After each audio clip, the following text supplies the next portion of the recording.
Pessoal, vamos então conversar sobre a prova de inglês. Eu sou a Gabriela Knoblauch. Eu dou aula no Ponto desde 2011. Já dei aula para todo tipo de concurso, inclusive para o concurso de escriturário que aconteceu, a prova aconteceu em 2015, né? Já sei que muita gente tem um certo pé atrás com o inglês, é uma das matérias que mais assusta na prova, né? E já adianto para vocês que tudo tem jeito, tá?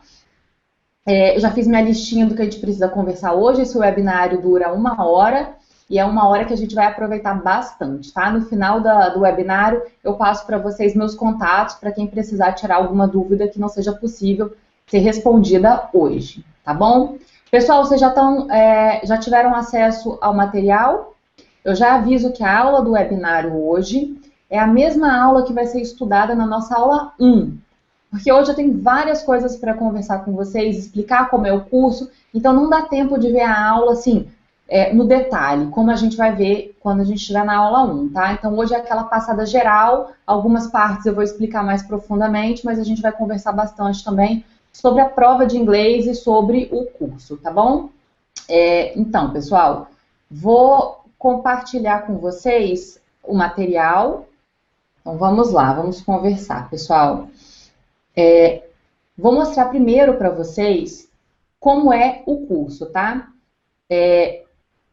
Aqui no início tem uma apresentação sobre mim, tá? Depois eu converso um pouquinho com vocês sobre o concurso em si, né? A expectativa de que o edital seja publicado em breve, o salário, a banca, a quantidade de questões, que é igual à quantidade de questões do último concurso, são 70 questões objetivas, e nós temos inglês aqui. No último concurso foram 5 questões de inglês. Aí você pode pensar, poxa, mas eu vou estudar inglês por causa de 5 questões em 70? Pessoal, a concorrência tá feroz. É um período que não está tendo tanto concurso, e nessa crise que o país está passando, está todo mundo se encaminhando para o serviço público. Então, 5 questões em 70 é muito ponto para perder, tá? Até porque é muito possível estudar inglês. Esse curso é direcionado tanto para quem é iniciante, tá? Quanto para quem já sabe um pouco ou já está até avançado.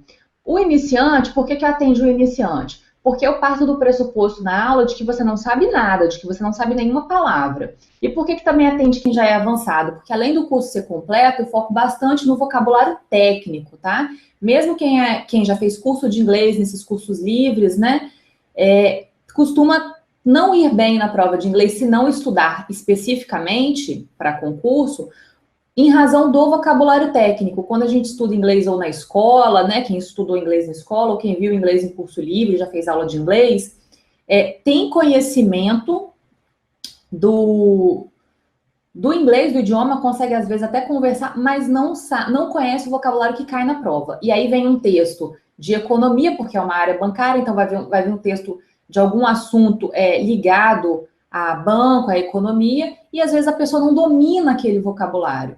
Aí a pessoa tem muita dificuldade para resolver a prova, tá? Então, o que cai na prova? O que dizia o último edital? O que pedia em inglês, né? Conhecimento de um vocabulário fundamental e dos aspectos gramaticais básicos para a interpretação de textos técnicos. Estão vendo aí? Textos técnicos significa que ele vai cobrar o tal do vocabulário técnico, mas não se preocupem porque nesse curso eu foco bastante nesse vocabulário e tá cheio de macete. O vocabulário, pelo que a gente está vendo aqui, o foco da prova é vocabulário, é interpretação de texto. Vocês vão ver nessa aula que ou todas as questões, ou 4 de 5, ou no mínimo de gramática, 2 questões em 5, tá? Não mais do que isso. Mas, em regra, ele foca bastante na interpretação. Então por que eu preciso estudar a gramática? Porque sem a gramática, você não entende o texto. Então, assim, eu vou dar a dica para vocês, dentro de todos os assuntos que a gente tem nessa aula, quais são os assuntos que ele pinça de gramática para fazer uma pergunta, tá? Então, a gente vai ver bastante essa questão de custo-benefício, quanto vale a pena aprofundar em cada tema de gramática, levando em conta o grau de dificuldade, o tamanho daquele assunto e a chance de cair na prova. Para nossa sorte, todas as bancas focam nos mesmos temas, e não são os piores temas, são os temas tranquilos. Então, é muito possível a gente mapear a prova de inglês, tanto na Sesgran Rio como em outras bancas. A prova de inglês ela é muito padronizada, tanto até do vocabulário, do tipo de vocabulário que é cobrado, quanto a própria gramática, os assuntos que ele pinça para fazer perguntas, é tudo muito padronizado. Por isso, é possível você, mesmo não tendo um conhecimento bom de inglês, ou não tendo nenhum conhecimento de inglês, é possível você estudar e fazer uma boa prova, até fechar a prova, tá? Porque eu já tive aluno que não sabia nada e conseguiu fechar a prova, tá? Então, pessoal, o importante aqui é a gente entender o que diz o edital. Ele está dizendo para a gente, em outras palavras, que a maior parte das questões será de interpretação de texto, que esse texto será técnico, ou seja, vamos ter que estudar o vocabulário técnico, que pode cair uma gramática aqui ou ali, mas não é o foco da prova, tá? É isso que eu explico nessa parte aqui da aula. E aí eu vou falar um pouquinho com vocês agora sobre o curso, como o curso é organizado, tá? A gente sempre vai estudar a gramática, mas apenas o necessário para a gente fazer a interpretação. A gente não vai adentrar nos pormenores, tá? Só no que precisa realmente ser estudado. A gente vai estudar muita interpretação de texto, porque o foco do curso são as provas. As provas estão todas traduzidas, tá? E a gente vai comentar as questões no ao vivo, e eu comento assertiva por assertiva, né? Não vale você ler a questão e só explicar por que a correta é correta. É muito mais importante a gente entender por que as erradas estão erradas, tá? E também a gente vai explorar o vocabulário técnico, já vou mostrar para vocês como é que eu maceteei isso no curso. Então, o curso, cada aula que vocês tiverem, que vocês receberem em PDF, vai ser nessa ordem. Primeiro, a gente vai estudar a teoria, que é a gramática. Depois, nós veremos as provas traduzidas e comentadas. Em regra, são 2 provas da Sesgran Rio. Todas as provas são da Sesgran Rio. Depois, no fim da aula, eu coloco uma reportagem. Eu coloco primeiro ela sem a tradução e depois com a tradução. Por que eu coloco uma reportagem no final, pessoal? Porque eu escolho a dedo reportagens que sejam carregadas do vocabulário técnico que vocês precisam conhecer. Às vezes a gente pega várias provas da Sesgran Rio, de vários concursos diferentes, a gente estuda o vocabulário técnico, claro que eu escolho as que mais tenham a ver, mas às vezes a banca não tem tanto vocabulário técnico quanto a gente gostaria, né? Então eu sempre faço esse complemento com uma reportagem, um assunto atual, quem sabe a gente até acerta mais ou menos o tema, né? Que o examinador vai cobrar, então vocês já chegam lá preparados. E eu sempre pego os textos, pessoal, dos veículos que as bancas costumam tirar os textos de prova. Isso é muito importante. Quando a gente estuda inglês, você vai se deparar com todo tipo de vocabulário. Então, não adianta eu colocar no curso para vocês uns textos simplesinhos, com umas palavras fáceis, porque vai criar a falsa impressão de que você está indo bem. E vai chegar na prova e vai tomar um susto. Então, eu sempre digo, a hora de tomar susto é agora.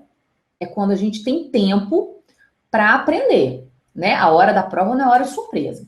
E no final da aula eu coloco aquele resuminho de vocabulário amigo para revisão. Vou mostrar para vocês como é a divisão, tá? Depois eu explico direitinho, eu entro no assunto da aula em si. Então, essa aula, todas as aulas terão um banco de provas, porque eu sempre coloco primeiro a prova em branco para você responder e depois a prova traduzida. Então, você imprime as provas em branco e cria um banco de provas em casa para você resolver. O banco de textos, que são as reportagens. Toda aula tem uma reportagem diferente. E o banco de vocabulário. Toda aula tem um resumo do vocabulário estudado, tá? Então, vamos ver como é que fica essa divisão? Antes de eu entrar no conteúdo programático, pessoal. Primeiro, a gente, então, tem a gramática, tá?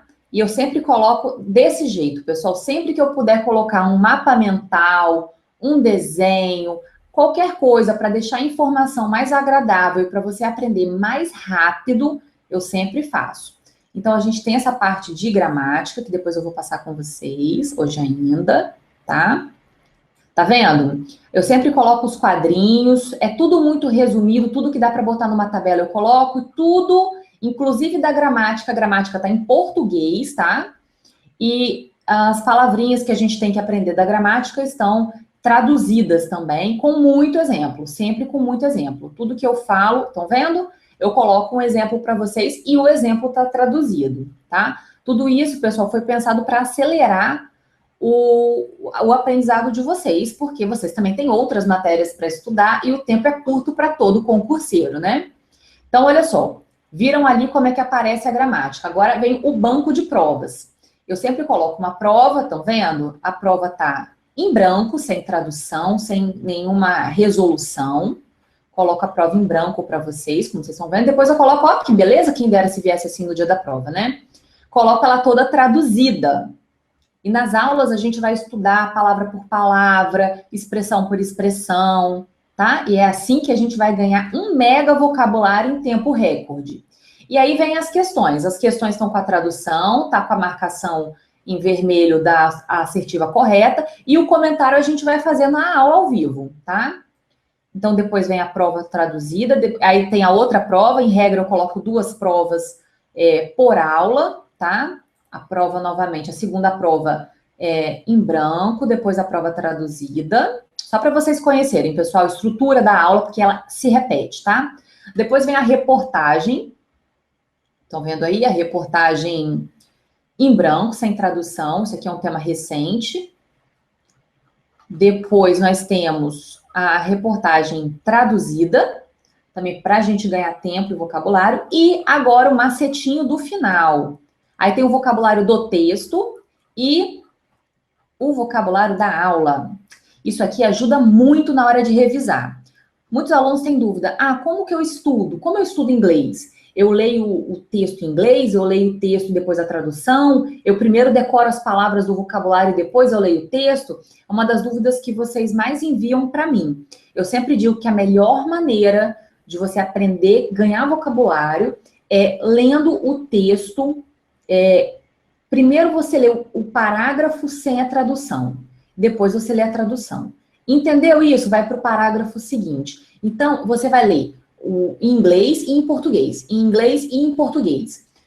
Para que serve, então, esse vocabulário no final da aula? Depois que você fez esse trabalho de aprender as palavras no contexto, muita atenção a isso, pessoal. É muito difícil aprender palavra decorando o dicionário. Ninguém faz isso, porque isso é improdutivo. Você primeiro precisa aprender a palavra num contexto. A gente memoriza muito mais facilmente assim e você esquece muito menos ao longo do tempo, tá? Esse vocabulário do final é para aquela revisão, é só para acender na cabeça aquelas palavrinhas que você aprendeu. Então, eu coloco os substantivos aqui, como se fosse um dicionáriozinho todo traduzido, foi tudo que a gente viu na aula, tá? Coloco os verbos separado, tá? Também com a tradução. Coloco os phrasal verbs, que eu já vou explicar o que é. E coloco as expressões idiomáticas, tá? As bancas amam phrasal verbs. Eles vão cobrar phrasal verbs dentro do número de questões que eu contabilizo como interpretação de texto. Na verdade, é vocabulário, né? Mas faz parte também da interpretação. O que são phrasal verbs? São verbos frasais. Quando a gente tem um verbo, ele pode mudar de sentido, tá? Quando você acrescenta uma preposição no final. Estão vendo essas palavrinhas aqui no final, pessoal? Essa palavrinha muda muitas vezes o sentido do verbo. E como isso é meio que uma pegadinha, por si só, as bancas adoram cobrar. Aí vocês vão me perguntar, poxa, mas existe uma lista de phrasal verbs? São quantos? São 10? São 15? São 20? São infinitos. Poxa, então como eu vou estudar os phrasal verbs? Pessoal, as bancas, graças a Deus, elas são previsíveis para inglês. Então, elas sempre vão acabar cobrando os mesmos phrasal verbs. Então, tudo que você estudar ao longo do curso vai ser suficiente para matar a questão na prova. A gente vai ver muito vocabulário, mas aquilo ali é o seu universo para inglês. O material vai resolver o seu problema, tá? Até porque vocês estão vendo que ele não é pequenininho, é um material razoavelmente recheado. Outra coisa que eu coloco para vocês, eu já coloquei aqui disponível na aula, nessa aula demo para vocês, às vezes eu coloco materiais de apoio. No meio da gramática, isso é constante, tá? Mas aqui é um Memorex, né? É um macetinho para a gente aprender de um tema que cai muito em prova, principalmente de área bancária, de área fiscal, que tratam muito de percentuais. Ele vai perguntar se o percentual subiu, se o percentual permaneceu igual, se o percentual desceu, de alguma coisa, de qualquer coisa. Pode ser de um imposto, de uma taxa bancária, qualquer coisa, tá? De desemprego. E ele vai usar sempre esses mesmos verbos, ou phrasal verbs, né? To bring down, por exemplo, que é um phrasal verb. Ele sempre vai usar esses mesmos. Então, se você decorar esse quadrinho, quando ele cobrar uma questão dessa, a taxa subiu, ficou igual, desceu, se você sabe, essa página é uma página só. É muito pouco para memorizar. Você já mata a questão. Então, esse tipo de coisa tem ao longo do curso todo, tá? Pessoal, agora eu vou voltar lá em cima da aula e vou conversar com vocês sobre o nosso cronograma, sobre quais provas a gente vai estudar e quais assuntos. E agora que eu vou passar o bizu para vocês, tá? Do que as bancas mais cobram nas temidas questões de gramática, que não precisam ser temidas, tá? Nessa aula 0, eu vou conversar com vocês sobre predição e inferência, que são macetes para você ler o texto, para você entender e interpretar o texto. A gente vai ver técnicas de leitura e interpretação. Vamos ver artigos e pronomes, tá? Esse assunto vai ser estudado novamente no nosso primeiro ao vivo do curso. E vamos ver duas provas. Analista da Casa da Moeda, que tem um vocabulário muito legal para Banco do Brasil, e a prova da Companhia Hidrelétrica de São Francisco. São as duas provas de 2012, tá? A prova mais recente do curso é essa aqui, de escriturar. A prova, na verdade, foi o edital de 2014, a prova aconteceu em 2015. Na aula 1, nós vamos conversar sobre conectivos e advérbios. Disparado, eles adoram cobrar conectivos em prova, tá? Sobre a aula 0, artigos e pronomes, pronome cai muito, artigo raríssimo cair, tá? Pronome cai bastante. Conectivo cai bastante, advérbio também cai. Aí vem o assunto mais extenso e temido do curso, que é tempos verbais, né? É longo, não é tão simples quanto as demais, mas tá tudo numa tabela, todo cheio de esqueminha, todo cheio de exemplo, então tá decifrado o assunto. Tempos verbais quase não cai.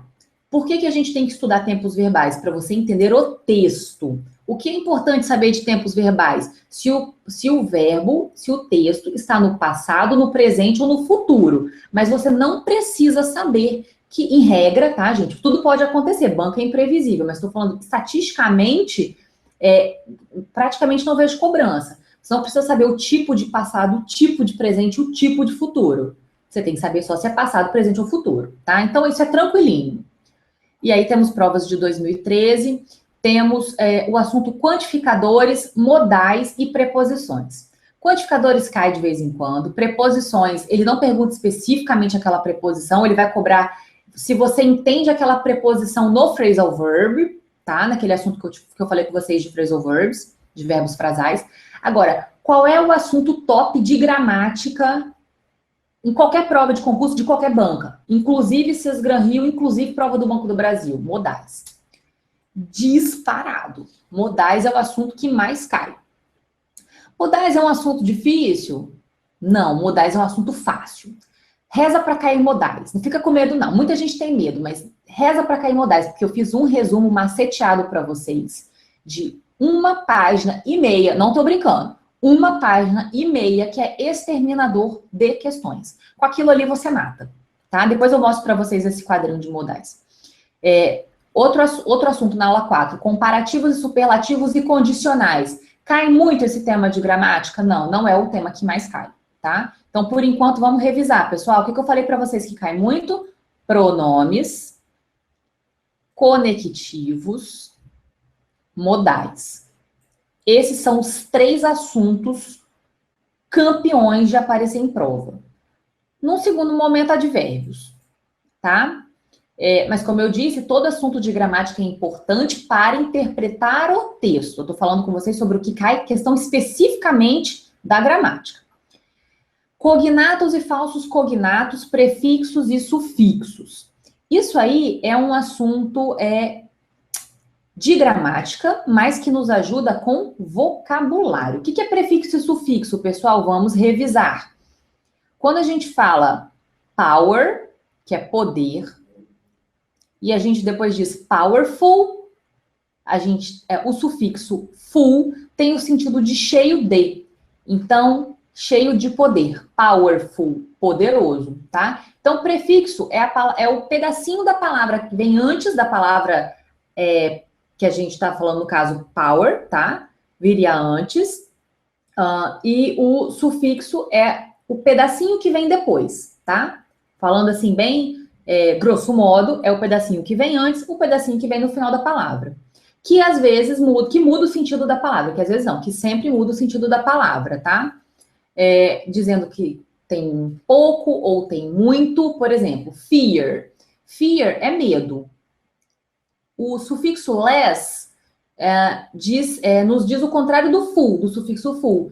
Quer dizer, vazio de, com pouco de, com nada de. Então, fearless é sem medo, destemido, tá? Então, muda um pouquinho o sentido da palavra e o prefixo e sufixo, para gente que está aprendendo vocabulário, que precisa ganhar vocabulário na velocidade da luz em tempo recorde, é a grande sacada. Porque se você conhece a palavrinha que está ali no meio, a palavrinha principal, e você aprende prefixos e sufixos, isso é um multiplicador de vocabulário, tá? Então, é importantíssimo estudar esse assunto. Ele não vai perguntar o que significa o prefixo X ou o que significa o sufixo Y, isso não cai, mas é uma ferramenta para acelerar o ganho de vocabulário. Cognatos e falsos cognatos, vou conversar um pouquinho hoje com vocês em mais detalhes, tá? Mas também é um assunto de vocabulário, tá? Tá como um tópico dentro da nossa gramática, porque a gente tem que saber o que é cognato, o que é falso cognato. Cognato é aquela palavra que parece com português, tá, gente? E falso cognato é aquela que a gente acha que ela tem um sentido, porque a escrita, a ortografia dela é muito parecida com português, mas tem um sentido diferente. Então, é uma pegadinha. Então, o examinador coloca cognatos e falsos cognatos, escolhe um texto em que isso aparece para confundir o candidato, tá? Então, é importante a gente estudar isso. E na aula 6 nós temos mais 2 provas, tá bom? Vamos conversar um pouquinho agora, pessoal. Vamos adentrar mesmo a matéria. Vamos conversar um pouquinho sobre a predição, tá? O que é predição, pessoal? Predição é basicamente você tentar ler o texto sem ler o texto, tá? Todo mundo tem medo, né? Meu Deus, o texto é complicado, será que eu vou saber? Ainda mais com vocabulário técnico. Tu tem um jeito, tudo tem macete em concurso. Tem 10 ferramentas, tá? Pra gente fazer essa predição, pra gente adivinhar o que o texto está dizendo sem ler o corpo do texto propriamente. Vamos prestar atenção em alguns detalhes que vão nos ajudar na hora de interpretar. Deixa eu já fazer uma observação aqui para acalmar todo mundo. Um candidato precisa saber todas as palavras que estão no texto para que ele possa fazer uma boa prova? Não. Na verdade, você já sabe inglês. Vamos começar por aí. Você sabe inglês. Eu não sei, sabe? Eu garanto para vocês que vocês sabem sim, tá? E eu vou mostrar isso na aula de hoje. Então, a predição, vamos voltar na predição. Você adivinhar o que está no texto sem ler o texto. Então, não precisa saber todas as palavras. Se você souber esse macetinho e juntar com o que você conseguiu aprender, já dá para matar a prova toda, tá bom? Então, vamos lá, pessoal. Quais são os elementos de predição? Temos os elementos visuais. O que são os elementos visuais, pessoal? Na prova, às vezes, o examinador pode ser que apareça, pode ser que não apareça, mas nós temos que estar atentos caso apareça. O examinador, ele pode colocar um desenho, ele pode colocar uma charge, ele pode colocar qualquer elemento visual.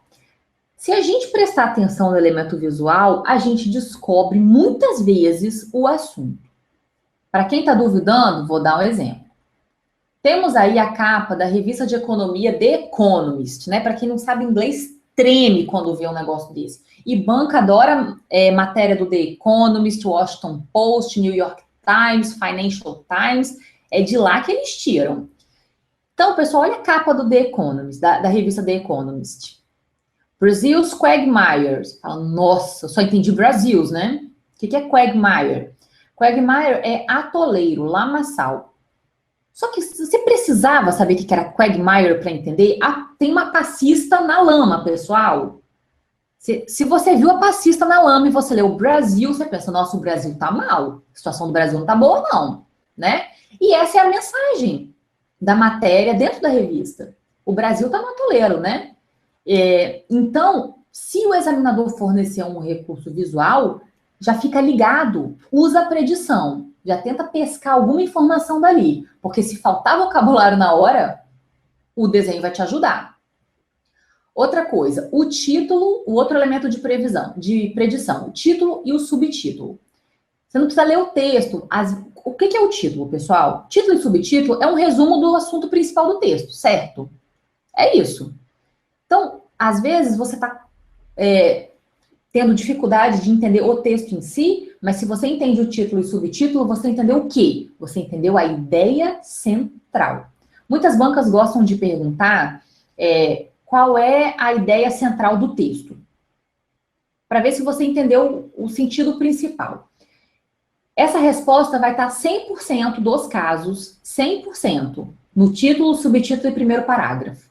Por quê? Porque quando a gente faz um texto dissertativo, e é de jornal e revista que eles tiram texto de prova, em regra, qualquer texto dissertativo, essa é a regrinha que a gente precisa seguir. Apresentar o assunto principal, o título, o subtítulo e o primeiro parágrafo, certo? Então, se a gente entender isso, já entendeu muita coisa. E normalmente são poucas palavras, né? Então, coloquei aqui para vocês, para a gente prestar atenção no título e subtítulo. Tem o autor também, pessoal. Você fala, poxa, mas eu nunca olhei autor na prova, nunca me interessei por isso, né? Por que é importante?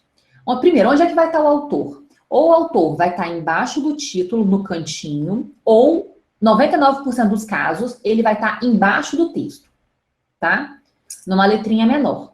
E aí a gente passa chutado ali, né? A gente nem presta atenção. Mas prestem atenção, tá? Vou dar um exemplo para vocês. Se vocês estão lendo um texto, vocês têm que ler um texto na prova e você está tendo dificuldade para entender o texto. O texto é sobre cotas raciais nas universidades. Está passando maior aperto na hora da prova. Se você for observar lá embaixo, se quem disse aquilo, quem fez aquelas falas, ou quem escreveu o texto, foi a Dilma é a favor de cotas, certo? Então você fala, poxa, vamos juntar 1 mais 1 igual a 2. Esse texto só pode estar defendendo as cotas. Já se você estiver lendo um autor que seja publicamente conhecido por ser contra cotas raciais, ficou mole. Tá? Aí você vai entender que o sentido principal do texto, a ideia principal é falar mal das cotas raciais. Então, essa informaçãozinha que a gente costuma passar batido na hora da prova, às vezes é com ela que você vai matar a questão, tá? Outra coisa, pessoal, é data. Puxa, data é importante? Data é importante, sim. Se você está lendo um texto que foi tirado de uma revista, e o tema do texto é o papel da mulher na sociedade, tá? Você está lendo o texto passando maior dificuldade. Só que você vai olhar a data do texto, o texto é de 1950. Poxa, 1950 é grande a chance desse texto falar que o papel da mulher é cuidar do lar e dos filhos e nada mais. Agora, se você está lendo um texto sobre o papel da mulher na sociedade e esse texto é de 2016, muito provavelmente o texto vai estar dizendo o quê? Que a mulher tem a atividade dela da casa, da família, e ela também trabalha fora, e ela é multifunção, multitarefa. Então, o autor e a data também nos ajudam a dizer nos ajuda a entender a ideia central do texto. Então, se estamos falando do papel da mulher na sociedade, a data é de 1950, a posição é uma. Se é de 2016, a posição é outra, tá? Outro detalhe que a gente costuma ignorar na prova, né, pessoal? O veículo. Aonde aquele texto foi publicado, tá? Se a gente está vendo um texto sobre casamento gay, e você vai ver o veículo, The Church Mag, revista da igreja. Church é a igreja, Mag é a forma reduzida de magazine, que significa revista, né? Então, é a revista da igreja, The Church Mag.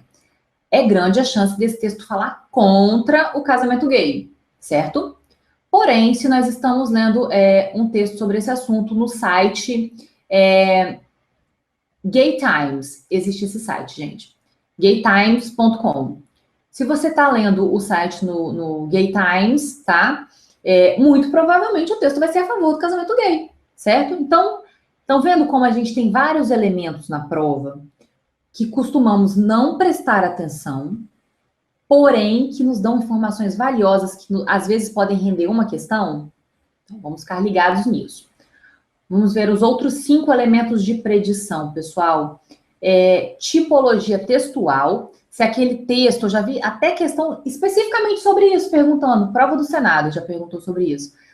Se aquele texto, ele está num outdoor, se aquele texto, ele é um texto de revista, se aquele texto é uma carta, que tem todo um formato, uma carta tem que vir com a data, uma abertura, né, uma carta pessoal, um oi para a pessoa, se for uma carta formal, um cumprimento formal, tem que vir com uma assinatura no final. Então, você identificar o tipo do texto, se é um texto dissertativo, se é um texto narrativo, nos ajuda muito. Inclusive, ele pode perguntar, como aconteceu já em outros concursos, se aquele texto foi retirado de um manual, se foi retirado de um jornal, se foi retirado de uma carta. Então, também temos que nos atentar a isso.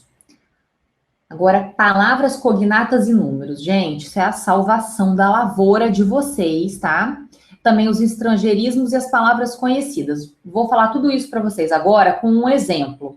E vou provar para você que está aí achando que essa prova de inglês vai ser impossível, que inglês vai te derrubar, tá? Porque você não sabe nem o que significa coffee, que verbo to be para você sempre foi um mistério da sua vida. Eu vou mostrar para você que você sabe alguma coisa de inglês, tá? E vou pegar um exemplo complicadinho, não vou pegar um exemplo bobinho não, tá? Só vou falar palavra, a frase é retirada de fonte como The Economist, tá? Vamos dar uma olhada nesse exemplo, ó.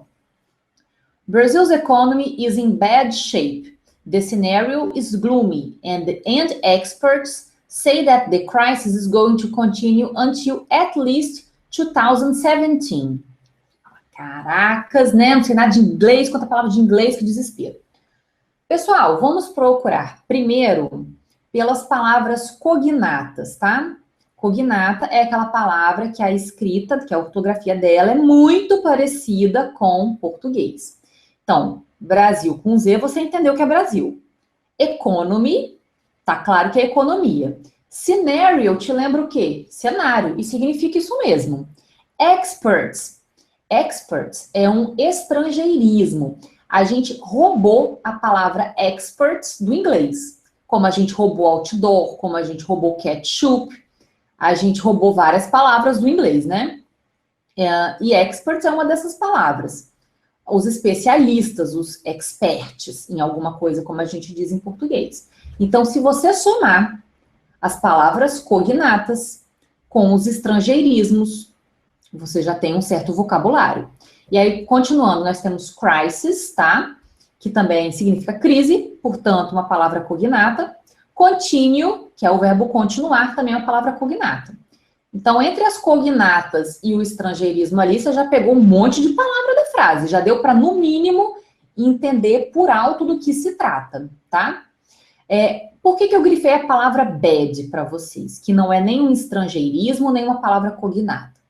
Pessoal, hoje em dia, a gente costuma usar muito inglês no nosso dia a dia.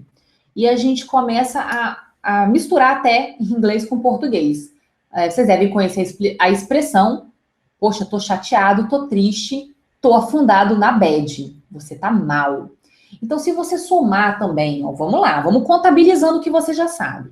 As palavras cognatas, os estrangeirismos, as palavras que a gente conhece, tá? São palavras em inglês, mas que a gente conhece. E os números, como a gente tem aqui a data, 2017, que é 2017, número em inglês e número em português é a mesma coisa, tá? Bom, já dá para pescar muita coisa. O que você ia entender aqui, ó? Economia do Brasil, má, cenário, especialistas, crise, continuar, 2017. Precisava saber as outras palavras que não estão grifadas? Não.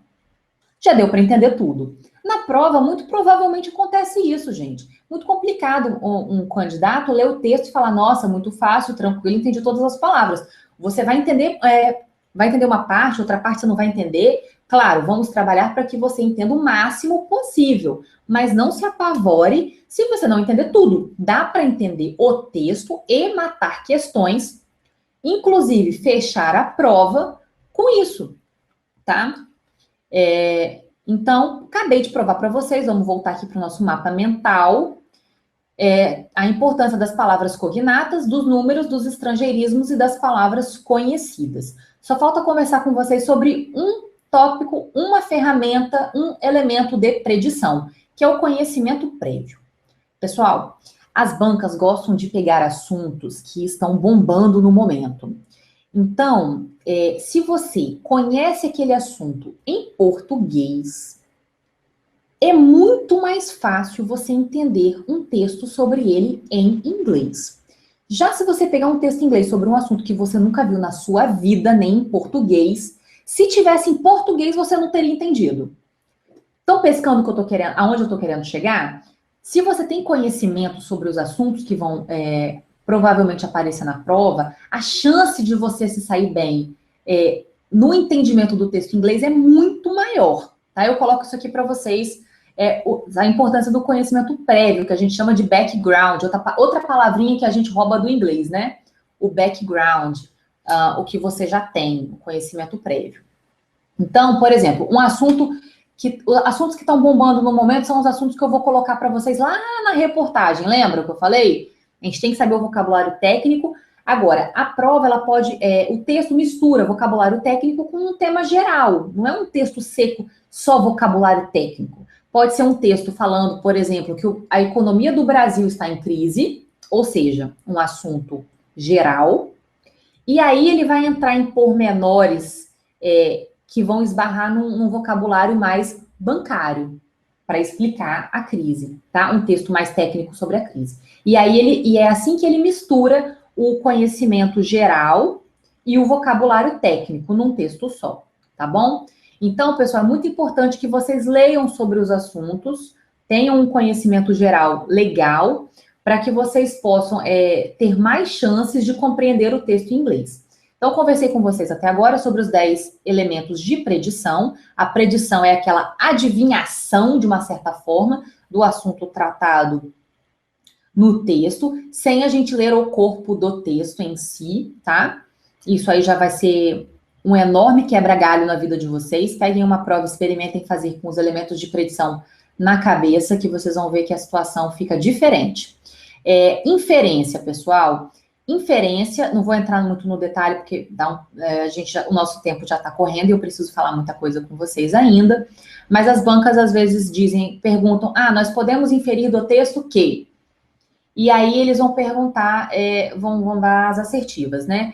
A inferência é basicamente você compreender uma informação que não está explícita no texto, mas que pode ser deduzida, tá bom? Então, isso que é inferência. Depois, por favor, deem uma lidinha, tá? No exemplo que eu coloquei, na explicação desse exemplo. Mas inferência é isso. É você acertar a questão sobre a pergunta sobre uma informação que não está explícita no texto, mas que pode ser deduzida, tá bom? As estratégias de leitura. Nessa parte da aula eu vou falar se a gente tem que ler primeiro a questão, depois ler o texto, ou ler o texto e depois a questão. Você já leu o texto procurando os detalhes, ou você lê o texto primeiro, dá uma leitura rápida e depois vai para a questão? Essa ordem, essa dúvida, o modo de ler o texto, é campeão de e-mail na minha caixa. Então, deem uma olhadinha aí, que eu explico direitinho. Pessoal, só reforçando, esse webinar eu estou passando essa aula que vai ser estudada nos mínimos detalhes na nossa primeira aula ao vivo do curso, tá? Aqui eu estou dando um panorama do que a gente vai estudar na primeira aula do curso, tá bom? E aí eu falo aqui de cognatos e entro mais em detalhes, quais são os tipos, dou mais exemplos para vocês, tá? Também dou mais exemplos dos estrangeirismos. Aí eu explico para vocês a ordem da frase, que é super importante você entender como é que a ordem da frase vem em inglês, para que você não fique perdido. Às vezes você, por exemplo, vê uma frase, Stephen reads a lot, né? Stephen lê muito. Se você não ficar ligado na ordem da frase, você não vai nem entender que Stephen é nome próprio, tá bom? Então aqui, se você tiver a ordem da frase na cabeça, também já é um outro quebra-galho para você na hora de interpretar o texto, se você não compreender todas as palavras. E aí aqui eu falo dos conectivos, coloco as estratégias de interpretação, leiam essa informação, que é pequenininha, é uma página, isso aqui, gente, só. Vai ajudar vocês tanto na prova de inglês quanto na prova de português, tá? Vocês vão notar que vocês vão errar muito menos questões de interpretação de texto. Se vocês tiverem essas 3 palavrinhas mágicas na cabeça, extrapolação, redução e contradição, tá? Também vou explicar isso com mais tempo na nossa aula 1 do curso. E aqui começa o assunto de pronomes, também nós vamos estudar mais a fundo no curso, os 6 tipos de pronomes, também com as traduções. Aí a gente vai estudar o verbo to be. A gente fala verbo to be, mas aqui são os pronomes pessoais do caso reto. O verbo to be é am, is e are, né? I am, you are, he is, she is, it is. Flashback da escola, né? We are, you are, they are. Então, vamos ver os pronomes, todos os tipos de pronomes com todos os exemplos, tá bom? E vamos ver os artigos. Falei com vocês que pronome cai, e artigo cai pouco, mas é importante ler tudo para entender o texto. Vou mostrar para vocês aqui, pessoal, uma questãozinha de prova, molezinha. Notem aqui, ó, vou comentar rapidinho as questões, tá? Na prova da Casa da Moeda. Questão 1, de acordo com o texto, blá, blá, blá. Isso é o quê? Interpretação de texto.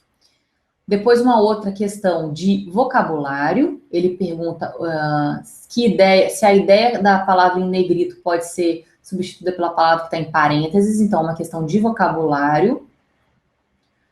Uma outra questão de interpretação de texto.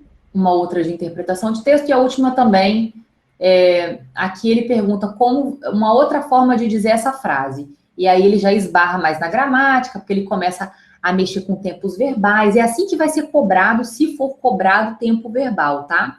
É ele trocando a frase e aí ele começa a misturar as coisas ali, tá bom? E a gente vai ver isso na aula cuidadosamente.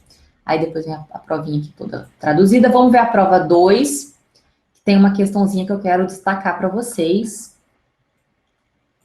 que é a tal da questãozinha de modais, para vocês verem como é mole acertar a questão de modal. Essa aqui, ó. No texto 1, aí ele dá um pedacinho, né? Um trechinho. The world could face a future of water wars. Aí ele pede, a palavra em negrito traz a ideia, cognata aí, ó. Ideia de quê, pessoal? Da ideia de conselho, could, da ideia de conselho, da ideia de sugestão, da ideia de necessidade, de obrigação, de possibilidade. Fala, caracas, não faço a menor ideia, né? Eu coloco para vocês na aula um quadrinho. Deixa eu tentar voltar a tela e compartilhar o material de modais com vocês. Só um minutinho. Estão me vendo, pessoal? Sim? Estão me vendo?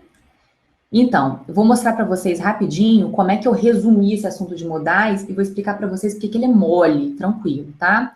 Vou abrir aqui no meu computador para compartilhar com vocês, que é o tema da nossa aula 3, tá? Mas só para você ver como é bobo, como é mole matar esse assunto. Só que você tem que ter o quadrinho na mão. Sem o quadrinho, aí você perdeu, né? Aí você dançou, perdeu uma questão valiosa de bobeira. A gente conseguiu, vamos lá. Esse aqui é um pedacinho da aula 3, tá? Vou passar rapidinho pela aula 3. Vou mostrar. Esse aqui é o quadro de modais, pessoal. Estão vendo? São poucos modais. Ó, a gente tem can, could, may, might, must, up to, should, will e would. E tem o grau de probabilidade de cada um. Isso aqui são exemplos. Isso aqui são as principais funções de cada um deles. Ah, como é que eu vou saber, no caso de would, que eu coloquei para vocês 5 funções, como é que eu vou saber se o texto está usando uma função ou a outra? Pelo contexto. Aí você vai ter que ler o texto e entender o contexto, para ver qual dessas se encaixa, tá? Vamos lá para could. Could pode ser para pedir permissão, fazer um pedido, dar uma sugestão, mostrar uma possibilidade ou uma habilidade, tá? E aí eu coloco um exemplozinho de cada um para vocês entenderem. Na questão do material de vocês, tá? Aparece a possibilidade. Estão vendo como é pequeno? É um assunto pequeno para a gente estudar, que cai bastante. Nessa prova que eu mostrei para vocês também tinha 5 questões. E uma questão era isso, você tinha que saber literalmente esse pedacinho aqui para matar. Muitas vezes nas assertivas, ele nem coloca as outras funções, ele nem joga essa pegadinha para te confundir. Ele coloca alguma coisa nada a ver e coloca uma das funções do modal, tá?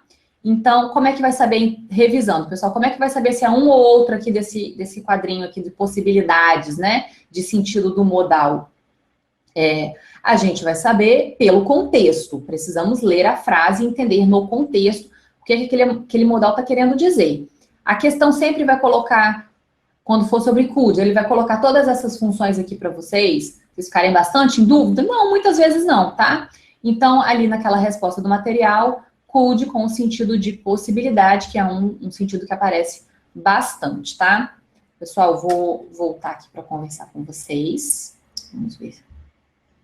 E nosso webinário já está chegando ao final. Estão me vendo direitinho? Beleza. Pessoal, alguém tem alguma dúvida, então, sobre a aula de hoje? Tudo beleza? Tudo tranquilo? Quem tiver alguma dúvida, pode me enviar um e-mail, eu respondo todo mundo, tá? Meu e-mail é gabriela@pontodosconcursos.com.br. Me procurem no Facebook, professora Gabriela Knoblauch, a minha fanpage, colhem o meu sobrenome aí da aula, gente, eu sei que é complicado para escrever. E também tem meu Facebook pessoal, Gabi Knoblauch, pode pedir para adicionar que eu adiciono. E Instagram, profa.gabiknoblauch. E meu canal do YouTube, Gabriela Knoblauch. Deem uma olhadinha se ficou alguma dúvida. Alô pro Espírito Santo, Márcio? Claro, eu tô aqui, tô em Vila Velha. Sou do Espírito Santo também. Henrique, skimming, tá lá na aula, dá uma olhadinha, técnicas de skimming, scanning, tá tudo explicadinho nesse material, tá? E a gente vai conversar longamente sobre isso na nossa aula 1. Mais alguma dúvida, pessoal? Agradeço a todo mundo que tirou um pedacinho da noite de quinta-feira para me assistir aqui no ao vivo, tá? Esse curso vai ser 100% focado, a gente está junto na luta pela aprovação aí na prova de escriturário do Banco do Brasil, tá? E podem me escrever, gabriela@pontodosconcursos.com.br, tá bom? Beijo para todo mundo, até a próxima!